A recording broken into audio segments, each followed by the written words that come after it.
Professor Shukracharya, आपका स्वागत है दिल्ली में। बॉर्डर खुल गई है दिल्ली के आस-पास की, तो आपको आने में बहुत परेशानी तो नहीं हुई होगी? अभी हमारे किसान भाइयों को थोड़ा परेशान कर दिया सरकार ने हुँ, हुँ, और सरकार को लग रहा है कि उनकी जीत हो गई है। हुँ। बट हम अपना संघर्ष जारी रखेंगे और हम ज़रूर अपनी माँगें पूरी करवा के रहेंगे। देखते हैं, देखने वाली बात है। आपकी माँगें कितनी जायज़ हैं, कितनी नाजायज़ हैं, उसके बारे में भी हम बात करेंगे। जिसका अ, ज़ोर होता है वो सब जायज़ करवा लेता है। ठीक है, ज़ोर कितना कौन लगा सकता है, देखेंगे और अ, पहले भी आपने प्रोटेस्ट किया था, अभी फिर से प्रोटेस्ट चल रहे हैं। तो हम सरकारें कुछ माँगें मान रही हैं, कुछ माँगें नहीं मान रही हैं। आपकी कई सारी मीटिंग्स हुई हैं, ऐसा मीडिया में रिपोर्ट आया है। हुँ, हुँ। तो बहरहाल अभी तो दिल्ली आप आ जाने में आने से और दिल्ली से बाहर जाने में थोड़ी सुविधा है आपको। प्रोटेस्ट की और माँगों की बात हम आगे इस क्रम में हम आगे रखेंगे। तो दोस्तों, स्वागत है आपका समुद्र मंथन के पहले एपिसोड में। हम इस पॉडकास्ट में नीतियों पे बात करेंगे, व्यक्तियों की बात करेंगे, विचारों की बात करेंगे और घटनाओं की बात करेंगे। और इससे हम इन बातों के क्रम में आपको ये दिखाना चाहेंगे कि रायपुर, जयपुर, नागपुर। नागपुर, उदयपुर, तमाम सारे कोयंबटूर, इन सारे जगहों पे एक आम नागरिक के लिए ये सारी चीज़ें कैसे आपको प्रभावित करती हैं। दैत्यगुरु शुक्राचार्य, आपका स्वागत है हमारे इस एपिसोड में। Thank you. आज हम खाद्य सुरक्षा की बात करेंगे। आज हम क्लाइमेट जलवायु परिवर्तन की बात करेंगे, क्लाइमेट चेंज। आज हम ये देखेंगे कि दुनिया भर के हमारे किसान भाई अलग-अलग शहरों में अलग-अलग देशों में क्यों प्रोटेस्ट कर रहे हैं? क्या बातें हैं जिनको लेकर के वो प्रोटेस्ट कर रहे हैं? और इन सब में एक कड़ी जो कॉमन है, वो ये है कि इनमें से हर किसी की माँगें जो हैं, उनमें कहीं न कहीं डब्ल्यूटीओ ज़रूर आता है, फार्म सब्सिडी आता है। फार्म सब्सिडी आता है। हुँ, तो इन सब पे हम बात करें उससे पहले मैं आपको एक कहानी सुनाना चाहूँगा। बिल्कुल आप तो हमेशा रोचक कहानियाँ सुनाते हैं। हम अब सुनना चाहेंगे। देखिए तो यह बात है सन 1876 से 78 के बीच की। इस इन 2 सालों में भारत में बहुत बड़ा भीषण रूप से सूखा पड़ा था। अच्छा कोई कारण? कारण पे मैं आता हूँ। ये उत्तरी भारत के जो प्रेसिडेंसीज़ थे, जो एरियाज़ थे, दिल्ली, अवध, सेंट्रल इंडिया के जो रीजन्स थे, बम्बई, अ, मध्य प्रदेश जो आज का मध्य प्रदेश है, उसके एरिया और डेक्कन के जो हमारे इलाके हैं, मद्रास प्रेसिडेंसी थी, मैसूर था, अ, ये तमाम सारे जो इलाके हैं, ये प्रभावित हुए थे। इसका कारण कहते हैं कि इससे 1-2 साल पहले एल निनियो नाम की जो एक फिनोमेनन है, वो हुई थी और इतने बड़े सूखे के पश्चात बहुत देशव्यापी भूखमरी फैल गई थी।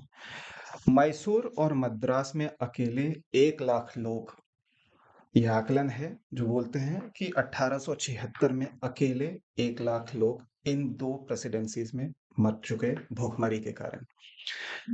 इसमें सरकार जो उस समय की अंग्रेजी हुकूमत थी, भारत उसके अधीन था। उनके सरकार ने इस नंबर को दबाने के लिए, भूखमरी के कारण को छुपाने के लिए समाज में बताया, बाहर में बताया, जो पढ़े-लिखे शिक्षित वर्ग थे, जो संबल वर्ग था भारत का उस समय और अपने घर पे वापस अंग्रेजी हुकूमत को ये बताया कि ये कॉलेरा से मर रहे हैं, हैजा से मर रहे हैं, डिसेंट्री से मर रहे हैं। उन्होंने नहीं बताया कि ये भूखमरी से मर रहे हैं।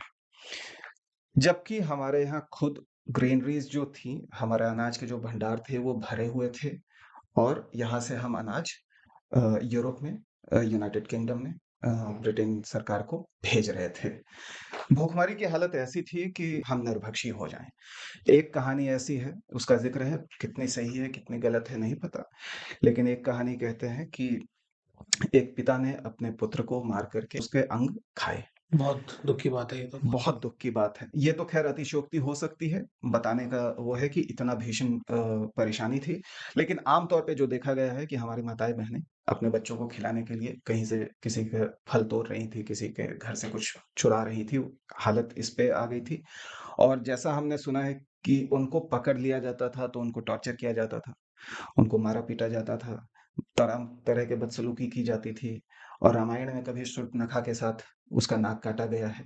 यहाँ पे हमारी औरतों के नाक काट दिए जाते थे, बस 2 रोटी चुराने के ज़ुल्म में। तो इस तरीके की हालत थी।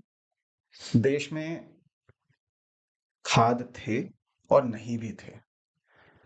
इतना भीषण सूखा पड़ा, अकाल पड़ा, एल निनियो की वजह से कहते हैं। और अंग्रेजी हुकूमत ने अपने खजाने अनाज के जो खजाने हैं उसको खोले नहीं।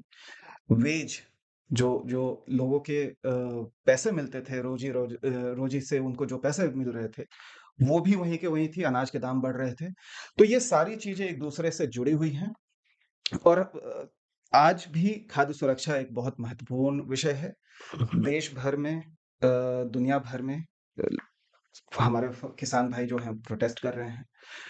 तो क्या कहना है आपका? इससे पहले मैं एल निन्यो को मतलब हम चाहेंगे कि दर्शक हमारे एल निन्यो ला निन्या को समझे तो। बिल्कुल, तो मैं उसको एल निन्यो एक ज्योग्राफी का फिनोमेनन है, जलवायु से जुड़ा हुआ एक मामला है, जो कि इक्वेटर के रीजन पे होता है, साउथ अमेरिका के क्षेत्र में।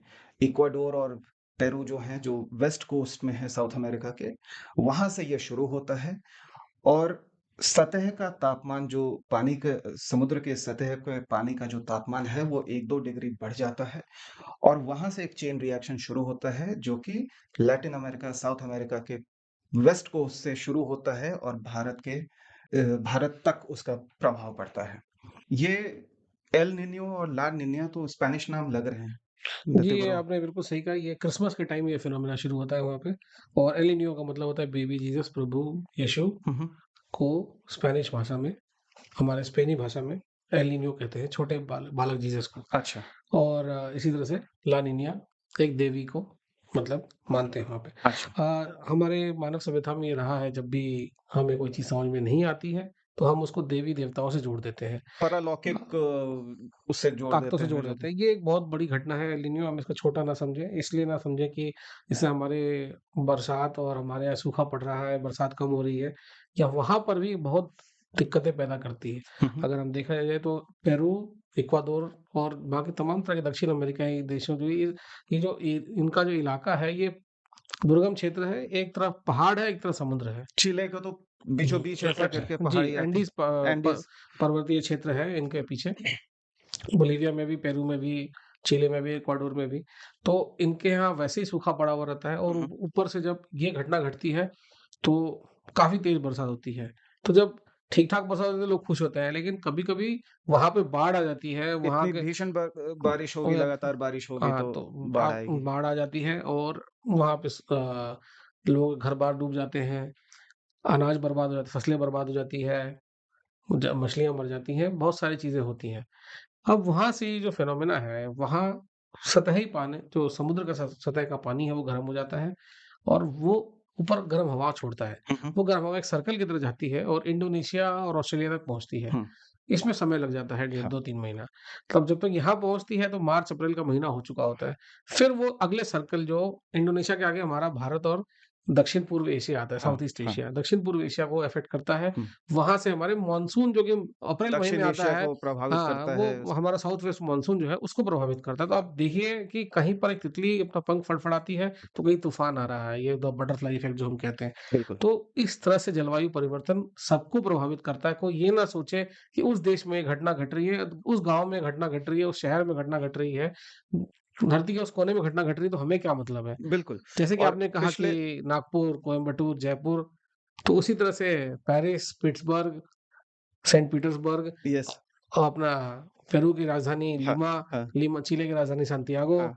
बोलीविया की राजधानी ला पास, इन सब जगह जो घटनाएँ घट रही हैं, उनसे हमें भी असर पड़ रहा है। बिल्कुल। धरती एक यूनिट है, वसुधैव कुटुंबकम जो हमारे प्रधानमंत्री कह रहे हैं, हाँ, उसमें कुछ तथ्य है। हमारे पूर्वजों ने और ये बात कही है कि हाँ। धरती एक गाँव है और हर आदमी एक-दूसरे से प्रभावित है। बिल्कुल प्रभावित है और हमने देखा है कि पिछले कुछ सालों में ब्राज़ील में, ऑस्ट्रेलिया में, यूरोप में अचानक से कहीं पे फ्लैश फ्लड्स आ रहे हैं, कहीं कहीं फॉरेस्ट पे फायर सूखा हो रहा है, कहीं पे फॉरेस्ट फायर हो रहा है। तो अभी हाल ही में पिछले हफ्ते दिल्ली के नॉर्थ नॉर्थ इंडिया के जो क्षेत्र हैं, वहाँ पे ओले गिर गए हैं। हुँ, तो हमारी विंटर की जो फसलें हैं, गेहूँ हो गया, सरसों और चना, ये उससे प्रभावित हुए हैं। 2-2 दिन तक गोले जो हैं, बर्फ के गोले, वो पिघले नहीं हैं। हाँ, हाँ, हाँ। और इन सब के बीच तो जलवायु परिवर्तन एक मुद्दा है, हुँ, किसानों का प्रोटेस्ट एक मुद्दा है हुँ, और खाद्य सुरक्षा एक मुद्दा है। हुँ। तो जैसे कि ये आपने कहा, तीनों जो हैं एक दूसरे से जुड़ी हुई हैं। बिल्कुल सही आपने कहा कि किसान पूरी दुनिया में प्रोटेस्ट कर रहे हैं। हमें ये जानना पड़ेगा कि दुनिया भर में प्रोटेस्ट क्यों हो रहे हैं। तो प्रोटेस्ट बहुत सारी जगह पे हो रहे हैं, हुँ, जैसे कि फ्रांस में हो रहे हैं, जर्मनी में हो रहे हैं, स्पेन में हो रहे हैं, पोलैंड में हो रहे हैं, इंडिया में हो रहे हैं, मेक्सिको में हो रहे हैं। इन सारी जगह पे क्या सारे किसान एक जैसे ही हैं? 1 सेकंड, थोड़ा-सा मैं आपको रोकूँगा। भारत में तो चलिए ठीक है, हम डेवलपिंग कंट्रीज़ हैं, मेक्सिको एक डेवलपिंग कंट्रीज़ है, अफ्रीका के जो देश हैं वो डेवलपिंग कंट्रीज़ हैं। ये यूरोप, अमेरिका जो विकसित देश हैं, वहाँ के किसानों की आय बहुत ज़्यादा है। वहाँ के किसान बहुत बड़ी तादाद में फार्मिंग करते हैं, मतलब लैंड एरिया उनका ज़्यादा होता है। वहाँ पे वो क्यों प्रोटेस्ट कर रहे हैं? बिल्कुल, आपने ठीक कहा। हमारे यहाँ अगर आपकी बात को मैं समझाना चाहूँ अपने दर्शकों को, तो वहाँ पे सिर्फ़ 1 से 3% लोग खेती-किसानी में जुड़े हुए हैं। उनकी जीडीपी का भी सिर्फ़ 1 से 3% खेती-किसानी से आता है। हालाँकि जैसे आपने कहा, उनका बहुत बड़ा लैंड मास यानी कि भू-भाग इस काम में यूज़ होता है। अमेरिका में तो आधा खेती में। 50% लैंड खेती के लिए यूज़ होता है और यूरोप में 45% के करीब लैंड खेती के लिए यूज़ होता है। अच्छा। तो खेती इतने बड़े लेवल पे हो रही है, हुँ, बल्कि हुँ, हालाँकि लोग कम हो सकते हैं और हुँ। जीडीपी पे उनका असर कम हो उस चीज़ का, लेकिन इम्पोर्टेंस है लैंड, अगर आपका लैंड ज़्यादा यूज़ हो रहा है खेती में तो। हाँ, अब हमारे यहाँ किसान गरीब हैं, उनके यहाँ किसान अमीर हैं। बिल्कुल। बट एक बात आपको समझना पड़ेगा, हर देश चाहे अमीर हो, गरीब हो, विकासशील हो, विकसित हो, हुँ, अंडर डेवलप्ड हो, डेवलपिंग हो, डेवलप्ड हो, सब लोग अपने हिसाब से सब्सिडी दे रहे हैं अपने किसानों को। अच्छा। तो सब्सिडी में बहुत सारी चीज़ें आती हैं, हाँ, जैसे कि पेस्टिसाइड, फर्टिलाइज़र, सीड्स, बिजली, बिजली, diesel. Diesel, in labour cost, हाँ, हाँ, आपका मतलब स्पेशल और भी कुछ-कुछ स्पेशल सब्सिडी दे सकती है सरकार ठीक है। According to the time and जैसे कि क्रॉप इंश्योरेंस हो गया। आपने ओले की बात की तो भाई हाँ, हाँ, भारत में प्रधानमंत्री फसल बीमा योजना है, हाँ, तो मतलब सरकार इंश्योरेंस दे सकती है। ठीक है। अलग तरह-तरह की सब्सिडी है। अब जर्मनी में जो प्रोटेस्ट हुए, हुँ, उसमें डीज़ल पे सब्सिडी काटने की बात की सरकार ने, तो लोग किसान भड़क के सड़क पर उतर आए। अच्छा। हाँ, तो वहाँ के किसान तो बहुत रोचक तरीके से प्रोटेस्ट कर रहे थे। हुँ, वो अपना ट्रैक्टर वगैरह सब लेकर के और बेलें जो होती हैं गोला बना करके वो ला करके उन्होंने पेरिस में देखा, हमने फ्रांस में देखा है और जर्मनी में देखा, वो ला करके सड़कों पे ऐसे गिरा करके छोड़ दिया। तो भारत में सरकार जो है वो बैरिकेड्स खड़ा कर रही है, वहाँ पे किसान खुद ही रोड ब्लॉक कर रहे हैं। दुनिया भर के किसान एक बात से बहुत ही प्रभावित हैं, वो कह रहे हैं कि इनपुट कॉस्ट बढ़ रहा है। हुँ, हुँ। इनपुट कॉस्ट में जो मैंने चीज़ें आपको गिनाई, फर्टिलाइज़र, फर्टिल पेस्टिसाइड, सीड, ये सारी चीज़ें खेती के लिए जो ज़रूरी सामान है। है, सामग्री है और मैन पावर है, उसका कॉस्ट बढ़ रहा है। उसी दौरान पैदावार घट रही है, अच्छा। क्योंकि जलवायु परिवर्तन हो रहा है। हाँ, कभी चिड़िया, सूखा हो रहा है, कभी कीड़े आ रहे हैं, हाँ, टिड्डियों के लोकस। सेना ने भी अभी कुछ साल पहले हमला किया। बिल्कुल। तो हमें इन सारी चीज़ों का ध्यान रखना पड़ेगा और जब ये सब चीज़ पैदावार घट रही है, आपका इनपुट कॉस्ट बढ़ रहा है, तो जो किसान की मार्जिन है, उसकी कमाई कम हो रही है। हाँ, तो ये सिर्फ़ इंडिया में ही नहीं हो रहा है, ये भारत में ही नहीं हो रहा है, ये सिर्फ़ फ्रांस में ही नहीं हो रहा है, ये अमेरिका में ही नहीं हो रहा है, ये पेरू में ही नहीं हो रहा, सब जगह हो रहा है। सब जगह। जितने भी देश हैं दुनिया के, सब जगह लोग परेशान हैं। और एक रोचक बात और है कि अपोज़िशन पार्टी पूरी दुनिया में, ये साल चुनावी साल है, हाँ, हाँ। वो किसानों के साथ खड़ा होता दिख रहा है हमें। भारत में चुनाव हैं इस साल, अ, अमेरिका में इस साल चुनाव हैं, जर्मनी में इस साल चुनाव हैं। हाल ही में हमने देखा साउथ एशिया जो दक्षिणी एशिया है यहाँ पे, वहाँ पे बांग्लादेश में, भूटान में, मालदीव्स में, पाकिस्तान में हाल के ही बीते कुछ महीनों में इन सब जगहों पे सरकारें आई हैं, नई सरकारें आई हैं। हुँ। और 24 में तो दुनिया भर में अलग-अलग हिस्सों में, अलग-अलग कई महत्वपूर्ण देश हैं, उसमें चुनाव होने जा रहे हैं और कई देशों में ये एक बहुत बड़ा मुद्दा उभर के आ रहा तो है। जैसे कि मैंने आपको बताया कि चुनाव, आपने अमेरिका की बात की, हुँ, हुँ। जो पूर्व राष्ट्रपति ट्रम्प थे, 2016 में जब चुनाव जीते तो उन्होंने सबसे पहला अपना प्राइमरी जो है, वो प्राइमरीज़ होते हैं अमेरिका में, बिल्कुल। वो उन्होंने विस्कॉन्सिन नाम के स्टेट में जीता। अच्छा। तो विस्कॉन्सिन में उनको एक रिकॉर्ड मार्जिन से वो जीते। हाँ, और विस्कॉन्सिन एक डेयरी प्रोड्यूसिंग स्टेट है, जहाँ पे डेयरी और फार्मिंग पे काम होता है, पशुपालन बहुत होता पशुपालन है। बहुत अधिक होता है। अभी 2020 में वो बाइडेन से वहाँ पर विस्कॉन्सिन में हार गए। अच्छा, लेकिन 2024 में अब की बार फिर से विस्कॉन्सिन के किसान और पशुपालक कह रहे हैं कि वो ट्रम्प के साथ देंगे। ऐसा क्यों होगा? ऐसा क्योंकि क्यों? मेजॉरिटी में वहाँ पे बायोफ्यूल उगाया जाता है। अच्छा, बायोफ्यूल वो उपज है, वो क्रॉप है, वो मतलब फसल है जो कि फैक्ट्री में भेज के उसे हम फ्यूल में इन्वॉल्व मतलब उसको मेथनॉल, इथेनॉल बनाते हैं बनवाते और हम डीजल गाड़ी, पेट्रोल गाड़ी में यूज़ करेंगे इसको। अभी भारत में सरकार ने ये नियम लाया है कि पेट्रोल में 20% जो है एथेनॉल मिक्स होकर के बे आ रहा है। तो हाँ, आप और हम जो गाड़ियां चला रहे हैं हाँ, हाँ। उसमें एथेनॉल मिक्स होके आ रहा है। बिल्कुल सही कह रहे हैं आप। तो इसी तो हाल तो बाइडेन जो है, जो लेकिन अपने जो राष्ट्रपति बाइडेन है, वो जी, कह रहे हैं कि इलेक्ट्रिक व्हीकल हम प्रमोट करेंगे। मैं इसी पे आ रहा था कि हाँ, अभी तो सुलगा हुआ है मामला टेस्ला का, हाँ, इलेक्ट्रिक व्हीकल्स का। हाँ, हमारे देश में भी बहुत सारे इलेक्ट्रिक व्हीकल्स हमने देख रहे हैं, सड़कों पे आ गई हैं, हाँ, चार्जिंग स्टेशंस बन रहे हैं। हाँ, हाँ। तो अगर इलेक्ट्रिक व्हीकल्स का दबदबा कायम हो जाएगा मार्केट में, तो ये मेथनॉल और इथेनॉल उगाने वाले किसानों तो भाइयों का क्या होगा? ये गेहूँ चावल नहीं उगा रहे हैं, ये बायोफ्यूल उगा रहे हैं। हुँ, तो आप समझ बड़े कमर्शियल फार्मर्स हैं हाँ। और इनको भी अगर मतलब हम कह रहे हैं कि आप गेहूँ चावल छोड़ के कुछ और उगाइए, तो जो उगा रहे हैं मान लो कल को वो भी ना बिके, तो किसान जाए कहाँ? हुँ, तो आपको ये समझना पड़ेगा कि इतना आसान नहीं है कि हम एक नया क्रॉप शुरू कर दें और उसकी गारंटी हो। सरकार जो कहती बिल्कुल, है मेरी बिल्कुल। गारंटी है। हाँ, हाँ, हाँ। तो गारंटी किसी चीज़ की नहीं है। समय बहुत तेज़ी से बदल रहा है, तो ये लोग समझ लें कि सब लोग परेशान हैं और कोई ना कोई इसका रास्ता निकलना चाहिए। यूरोप में देखा जाए तो सरकार ने 270 बिलियन यूरो का एक फंड शुरू किया है, कॉमन एग्रीकल्चरल फंड, किसानों के लिए। किसानों के लिए। ऐसा किस नहीं है कि सरकार कुछ कर नहीं रही है। 70 270 बिलियन बिलियन यूरो का एक फंड सन 2030 तक ये हमारे फंड रहेगा। मैं एक एक जो हमारे दर्शकों को मिलियन और बिलियन का फ़र्क थोड़ा-सा मैं चाहूँगा कि समझा दूँ। 1 मिलियन सेकंड्स 11 साढ़े 11 दिन होते हैं और 1 बिलियन सेकंड्स जो है वो 31 साल होता है। तो मिलियन और बिलियन का अंतर हुँ, इतना बड़ा है। हुँ, तो 270 बिलियन कहा आपने। हुँ। तो ये सिर्फ़ यूरोपीय संघ यूरोपीय संघ अपने किसानों के लिए किसानों को दे रहा दे है। रहा है। लेकिन उसी समय यूरोपियन संघ एक ग्रीन प्लान लेके आने वाला है, जो कि मतलब चाहता है कि दो सन 2050 तक हुँ, पॉल्यूशन ज़ीरो हो जाए। ठीक है। पॉल्यूशन लेवल आज के लेवल से मतलब जितना मतलब हम प्रदूषण फैला रहे हैं, हाँ, उतना हम एब्ज़ॉर्ब कर लें। ऑब्ज़र्व मतलब ठीक है। बेसिकली यही है। अच्छा, तो उसके लिए वो चाहते हैं कि हम ऑर्गेनिक फार्मिंग की तरफ शिफ्ट हों। अच्छा। तो किसान नहीं चाहते हैं ऑर्गेनिक फार्मिंग शिफ्ट होना। हाँ, उसमें कई तरह के प्रोविजंस हैं, जैसे कि 50% of reduction, immediate reduction in the use of pesticides. अच्छा। तो इतना बड़ा इमीडिएट रिडक्शन ऑफ पेस्टिसाइड्स हाँ, किसान इसके लिए तैयार नहीं है। किसान कह रहे से हमारी पैदावार घट जाएगी।